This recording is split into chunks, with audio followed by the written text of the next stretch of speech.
मूसा अलैहिस्सलाम का इसलिए था कि आप इनकी कुछ परवाह नहीं करते, तो एतमाद कामिल रखते थे कि इनके मौज़े के सामने सहर नाकाम मगलूब होगा।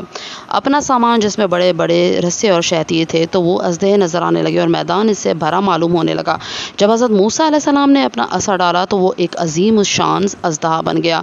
इब्न ज़ैद का कौल है कि ये इज्तिमा सिकंदरिया में हुआ था और हज़रत मूसा अलैहिस्सलाम के अजदहे की दुम समंदर के पार पहुँच गई थी। वो जादूगरों की सहरकारियों को एक एक करके निकल गया और तमाम रस्से लट्ठे जो उन्होंने जमा किए थे, जो 300 ऊँट का बार था, सबका खात्मा कर दिया। जब हज़रत मूसा अलैहिस्सलाम ने इसको दस्ते मुबारक में लिया तो पहले की तरह अज़ा हो गया और इसका हजम और वज़न अपने हाल पर रहा। ये देखकर जादूगर ने पहचान लिया कि आसाए मूसा सहर नहीं और कुदरत बुशरा ऐसा करिश्मा नहीं दिखा सकती, ज़रूरी अमर समावी है। ये बात समझकर वो अमन्ना बिरब्बिल आलमीन कहते हुए सजदे में गिर गए। मौज़ा देकर इन पर ऐसा असर हुआ कि वो बेख्तियार सजदे में गिर गए। मालूम होता था कि किसी ने पेशानियाँ पकड़कर ज़मीन पर लगा दी।